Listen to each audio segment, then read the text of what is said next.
So while this is the latest thing circulating around the NFL landscape, is not really new information to those that have been paying attention to the Minnesota Vikings. So first off, ESPN's Jeremy Fowler reports that the Minnesota Vikings could be among teams interested in trading up for a quarterback in the 2024 NFL draft, saying, quote, "People around the league are keeping an eye on the Minnesota Vikings at number 11. They did a lot of quarterback homework last offseason that could eventually target one high in the draft, with free agent Kirk Cousins' future in Minnesota uncertain.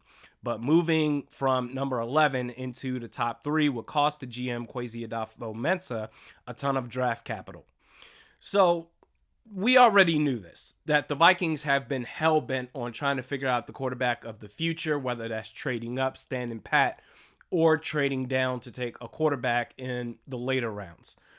But Jeremy Fowler, man, I got to give it up to this guy, and I mean this as literally no disrespect. I'm giving this guy props. Jeremy Fowler is the best in the business at reporting things that might happen, that could happen. And I caught on to it last year during the whole Dalvin Cook situation. Every day, bro, every day, ESPN put Jeremy Fowler, God bless him, on that TV and said, all right, for the latest on the Dalvin Cook situation, where he may land, we go to NFL insider Jeremy Fowler. And every day, Jeremy Fowler would have to combine new words, saying the same thing, but in a different way compared to what he said it the day before, if that makes sense. Jeremy Fowler, what's the latest on Dalvin Cook? All offseason long last year. Oh, well, there's mutual interest between Cook's camp and the Miami Dolphins, as well as Cook's camp and the New York Jets. They may schedule a workout. There's mutual interest. Things just need to fall into place, but something could happen. Meanwhile, look at this report. Hey, the Vikings, they could trade up for a quarterback in this year's draft. You never know. And I have said that trying to get one of the top 3 guys, trying to trade up for a top 3 pick based on the teams that have picks 1 through 3, I think is next to impossible. However, if Kwesi Adolfo-Mensah can pull it off, you got to give props to him. If you think that this is going to be one of those 3 guys are going to be your answer at the quarterback position for the long haul, you go ahead and get him at all costs. But I want to take a deeper look as far as the approach with the quarterback position as it pertains to the Minnesota Vikings. Not just with this regime, but the previous as well. You look at the 2 teams in the Super Bowl, Kansas City and San Francisco. Kansas City, with that roster, they're in the championship game because they have a top 5 quarterback of all time in his prime. He can make up for they have a solid defense, but they don't have playmakers outside of an aging tight end in Travis Kelce. They do have Isaiah Pacheco. Interior offensive line is really good, but they don't have any receivers. They have a quarterback that can make up for the deficiencies on that team. Meanwhile, San Francisco, they've patched up so many holes. They've built that team from the ground up. Playmakers, solid offensive line, great defense, and MVP caliber at running back, to where they have a quarterback that doesn't have to be a hero and save this team from all the holes that they have. It's really... Brock Purdy is really sitting on cloud 9 as far as what he has to work with. I feel like the Vikings have tried the Kansas City approach. We're a quarterback away from contending for a championship. If we can just land the quarterback, we'll be fine. When in reality, this team has been more than a quarterback away. And I understand 2017, the NFC Championship game, all we need is a quarterback. But if you look at the entirety of that game against Philadelphia, they were exactly who they were the second half of the divisional round against the Saints the week before, where they blew a 17-0 lead. Offensive line gets exposed, poorly coached. They were always more than a quarterback away. It's easier to say that in hindsight, but I understand why you feel that going after a guy like Kirk Cousins, what was it, 3 years, $84 million guaranteed. I can't exactly remember the exact numbers, but I understand why you did it. Hell, I was advocating for it at the time it happened in 2018. But it hasn't panned out the way that you wanted it to. Not only that, with investing those dollars into Kirk Cousins, but also not letting go of players that should have been let go. For example, Xavier Rhodes was, for my money, the best corner in the league in 2017. 2018, after that season ended, I said, oh, he needs to go. If you can trade him, get whatever you can for him. I got mocked for that take. But the previous regime, guys like Anthony Barr, Xavier Rhodes, all those guys, they wouldn't, because they were their guys, especially on the defensive side of the ball, they wouldn't let them go. We're going to run this thing until the wheels fall off, but I digress.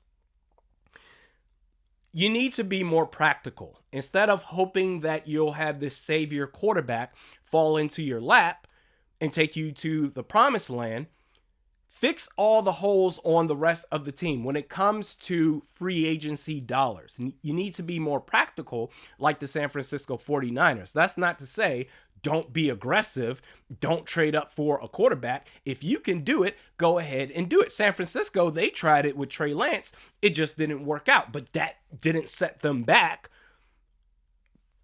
for any other team, I would imagine, at least 4 or 5 years. No, they kept right on going, still going to NFC championship games and Super Bowls. They were fine. And I understand, if I'm Kirk Cousins, that if the market says I'm worth 2 years, $90 million, then that's what the line's going to be set at. We are open for business. We're going to the highest bidder.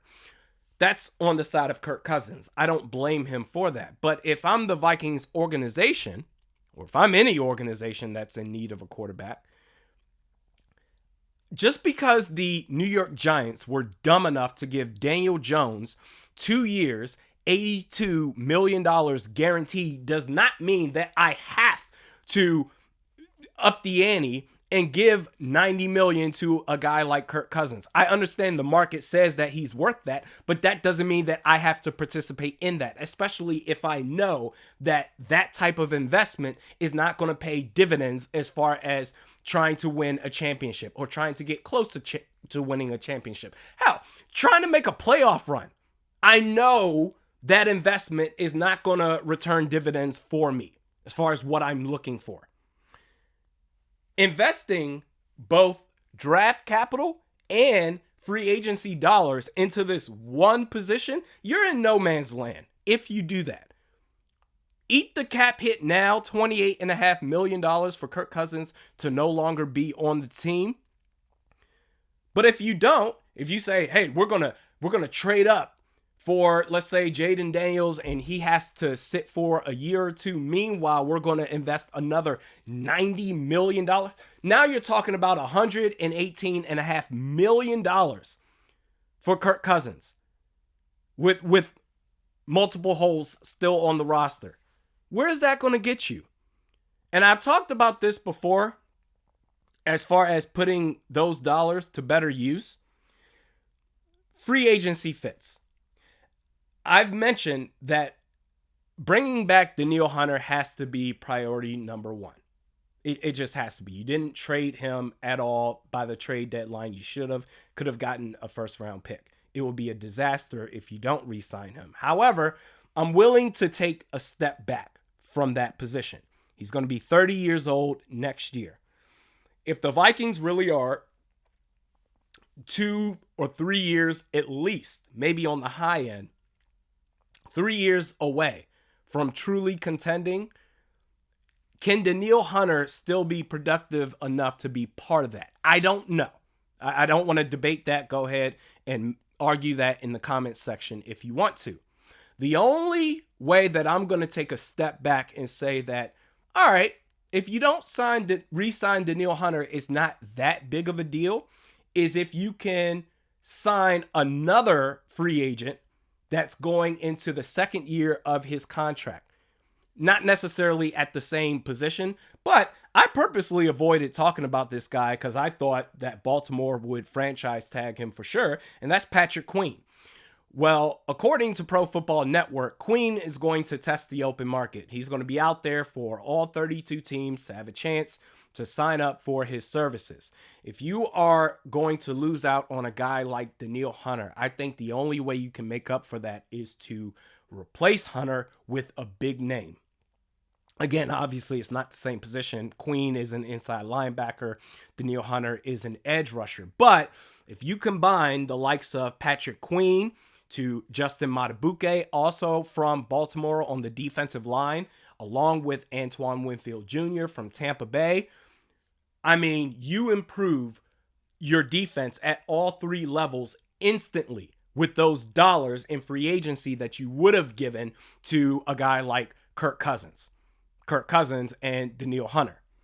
And for all of these articles and content that comes out saying how it's very possible for the Vikings to re-sign Kirk Cousins, to re-sign Danielle Hunter, to extend Justin Jefferson. For all this content that's coming out saying that it's very possible to do that and make it work within the cap, that also tells me that you don't have to commit to a guy like Kirk Cousins where, okay, when things don't go the way that you want it to, when things don't go right and you end up falling short of expectations again, where it's never Kirk Cousins' fault. Why? Because the offensive line couldn't hold up. Why? Because you don't have that much talent on defense. Why? Because the coaching is not up to par where it needs to be.